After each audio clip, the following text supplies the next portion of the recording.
राहुरीतून भाजपनं शिवाजीराव कर्डिलेंच्या पुत्राला तिकीट दिलंय, तर बारामतीमधून सुनेत्रा पवारांच्या विरोधात 3 अपक्ष उमेदवारांनी अर्ज दाखल केलेत। त्यामुळे सध्या तरी बारामतीची निवडणूक बिनविरोध होणार नाही असं दिसतंय।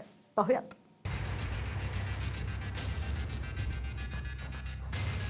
बारामती आणि राहुरीच्या पोटनिवडणुकीची घोषणा झाली आणि बारामतीत सुनेत्रा पवारांच्या विरोधात 3 अपक्ष उमेदवारांनी अर्ज दाखलही केले।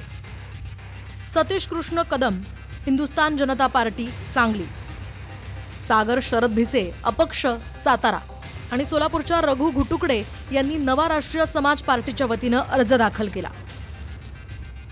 बारामतीत शरद पवारांची राष्ट्रवादी सुनेत्रा पवारांच्या विरोधात उमेदवार देणार नाहीये, पण अपक्षांनी अर्ज कायम ठेवले तर मग मतदान होईल। अजितदादांना न्याय देण्यासाठी उमेदवारी अर्ज दाखल केल्याचं अपक्ष उमेदवार सागर भिसेंचं म्हणणं आहे। आज अजितदादांचा घात की अपघात या विषयावरती राष्ट्रवादीचे बडे नेते बोलत नाहीत, म्हणून याला वाचा फोडण्यासाठी आम्ही जनपरिवर्तन युवा शक्ती महासंघ याच्या वतीने ही पोटनिवडणूक लढवत आहे। जर या विषयावरती राष्ट्रवादीच्या वरिष्ठ नेत्यांनी मोठमोठ्या नेत्यांनी जर खुलासा केला नाही तर ही पोटनिवडणूक आम्ही बिनविरोध होऊन देणार नाही। बारामतीची निवडणूक बिनविरोध होऊ देणार नाही हे लक्ष्मण हाकेंनीही म्हटलंय। काहीही झालं तरी बारामतीची निवडणूक लढणार असं हाके म्हणताय। निवडणूक आहे बघा, येत्या 2 दिवसामध्ये उमेदवार कोण असेल हे आम्ही जाहीर करू। आम्ही सगळ्यांच्या संपर्कात आहोत, राष्ट्रीय पक्षांच्या संपर्कात आहोत।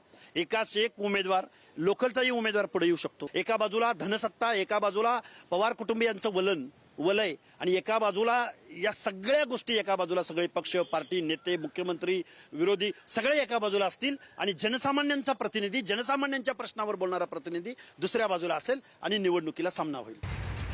राहुरी विधानसभेच्या पोटनिवडणुकीत भाजपनं दिवंगत आमदार शिवाजीराव कर्डिलेंच्या मुलाला तिकीट दिलंय। भाजपनं अक्षय कर्डिलेंना उमेदवारी दिली आहे, तर 2024च्या विधानसभा निवडणुकीत शिवाजीराव कर्डिलेंनी 34,000हून अधिक मतांनी विजय मिळवला होता। शिवाजीराव कर्डिलेंना 1,35,859 मतं मिळाली होती, तर शरद पवारांच्या राष्ट्रवादीचे प्राजक्त तनपुरेंनी 1,01,372 मतं घेतली। 34,487 मतांनी कर्डिलेंचा विजय झाला होता। पुन्हा प्राजक्त तनपुरेंनाच उमेदवारी मिळेल अशी चर्चा आहे, पण बारामती बरोबरच राहुरीची पोटनिवडणूक बिनविरोध व्हावी असं मुख्यमंत्र्यांनी आवाहन केलंय। त्याला किती प्रतिसाद मिळतो हे 6 एप्रिलच्या आत दिसेल। आता ही निवडणूक पूर्णपणे साहेबांसाठी आहे, कारण की साहेबांनी गेल्या 30 वर्षामध्ये रात्रंदिवस करून शून्यातून हे सर्व निर्माण केलं। आज एक माणूस माझ्यासोबत 5 महिने झाले साहेब नाहीत, पण साहेबांच्या रूपाने आज सगळी जनता ही माझ्यासोबत खंबीरपणे उभा आहे। ही निवडणूक म्हणून नाही लढवायची, तर हे सगळं काय आहे ते हे माझ्या वडिलांसाठी आहे।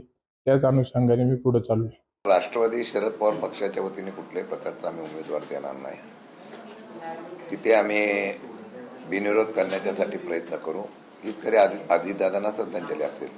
आणि मला वाटतं की पक्षाच्या वरिष्ठ नेत्यांनी आम्ही असं चर्चा करून ठरवलेलं आहे की तिथं आपण उमेदवार द्यायचा नाही। तर राहुरीच्या बाबतीमध्ये आता आम्ही चर्चा करू आणि चर्चा करून त्यांनी आता उमेदवार भाजपने जो दिलेला आहे त्या भाजपच्या संपर्कात द्यायचा का काय द्यायचं त्याची चर्चा करून आम्ही। महाविकास आघाडीमध्ये राहुरीची जागा शरद पवारांच्या राष्ट्रवादीकडे। पवारांची राष्ट्रवादी उमेदवारी देणार का हे पाहावं लागेल, तर अर्ज मागे घेण्याची मुदत ही 9 एप्रिलची आहे। त्यामुळे बारामतीतले अपक्ष उमेदवार शेवटपर्यंत टिकतात का याकडेही बारामतीकरांच्या नजरा असतील। कुणाल जायकरसह दीपक कापरे, TV9 मराठी, मुंबई।